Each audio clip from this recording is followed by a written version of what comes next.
ప్రజా ప్రభుత్వంలో విద్యకు అధిక ప్రాధాన్యం ఇస్తున్నట్లు భూపాలపల్లి ఎమ్మెల్యే గండ్ర సత్యనారాయణరావు అన్నారు. ఈ మేరకు భూపాలపల్లి జిల్లా కేంద్రంలోని గిరిజన బాలికల ఆశ్రమ పాఠశాలను తనిఖీ చేశారు ఎమ్మెల్యే గండ్ర సత్యనారాయణరావు.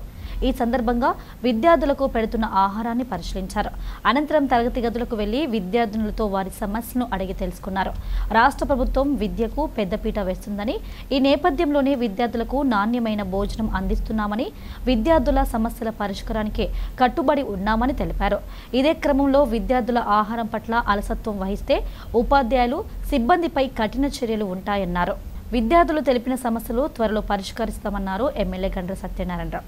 బాలికల హాస్టల్ భూపాలపల్లిలో ఈ రోజు మనం సందర్శించడం జరిగింది. ప్రభుత్వ గిరిజన హాస్టల్ చాలా మంచిగా ఉన్న క్లాస్ రూమ్స్ నీట్ గానే ఉన్నాయి. కానీ డార్మెటరీలో పిల్లలే స్వయంగా వాళ్ళ డార్మెటరీ పడుకునేటువంటి గదులను క్లీనింగ్ చేసుకోవడం జరుగుతుంది. దానివల్ల ఆ డార్మెటరీలో ఫ్యాన్స్ కూడా రావటం లేదని చెప్పడం జరుగుతుంది. డార్మెటరీలో మెష్ డోర్స్, దోమలు, మున్సిపాలిటీ ఏరియా ఇది, దోమలు వచ్చి మలేరియా, విష జ్వరాలు వచ్చే ప్రమాదం ఉంది.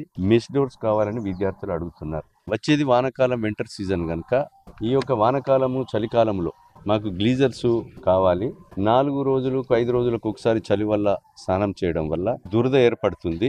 మాకు కంపల్సరీ గ్లీజర్స్ ఏర్పాటు చేయమని, వాష్రూమ్స్ కూడా రిపేర్ చేయమని, ఇక్కడ ఒక బాలికల హాస్టల్లో ఉమెన్ పీఈటీని కూడా పెట్టమని విద్యార్థులు కోరారు. ఎక్సర్సైజ్ చేసే పరికరాలను కూడా మాకు షటిల్ కానీ, వాలీబాల్ కానీ వాళ్ళకి ఏది కోరారో అవన్నీ కూడా, వర్షం వస్తే ఇబ్బంది అవుతున్నది, కిచెన్ షెడ్ కూడా ఏర్పాటు చేయమని కోరడం జరిగింది. ప్రాబ్లమ్స్ అన్ని కూడా ఇప్పుడే ఐటీడీ పీఓతో మాట్లాడా, వారి పరిధిలో ఉన్నాయని ఈ రోజే రిజాల్వ్ చేస్తా అని చెప్పడం జరిగింది. ఇక్కడ ఐటీడీఏ ఏఈ శ్రీనివాసును కూడా ఇప్పుడు తక్షణమేటికి పంపించి దీనికి ఇక్కడ అవసరం ఉన్నటువంటి ఎస్టిమేట్స్ కూడా వేసి మంజూరు చేసి మరి అది చేస్తాను. ప్రధానంగా అక్కడ పీజీ హాస్టల్ ఉంది, హాస్టల్ వాళ్ళు ఇక్కడ నుంచి బిల్డింగ్ మార్చమని చెప్తున్నారు. దాన్ని కూడా మార్చే ఏర్పాటు కూడా చేయడం జరుగుతుంది. ఎందుకంటే ఉమెన్ హాస్టల్లో ఉమెన్ సంబంధించినటువంటి టీచింగ్ మాకు ఉపాధ్యాయుల వల్ల ఇబ్బంది లేదు, కానీ ఉంటే బాగుంటుంది అనేది నా పర్సనల్ ఒపీనియన్. ఉమెన్కి సంబంధించినటువంటి ఉపాధ్యాయులు, హెడ్ మాస్టర్తో సహా, పీఈటీతో సహా ఉమెన్కి సంబంధించిన వాళ్ళే ఉండాలి. పిల్లల కాంప్లైంట్ ఏం లేకున్నా నా యొక్క శాసనసభ్యునిగా నా పర్సనల్ ఒపీనియన్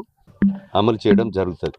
నా శాసనసభ్యునిగా 10 కోట్ల రూపాయలు నాకు ఇస్తే సుమారు 6 నుంచి 7 కోట్ల రూపాయలు కూడా ఈ గురుకులాలకు, ప్రభుత్వ primary schools, high school, washrooms, doors, Windows, play ground అన్నీ కూడా ఈ ప్రభుత్వ హాస్టళ్ళకే పెట్టడం జరిగింది.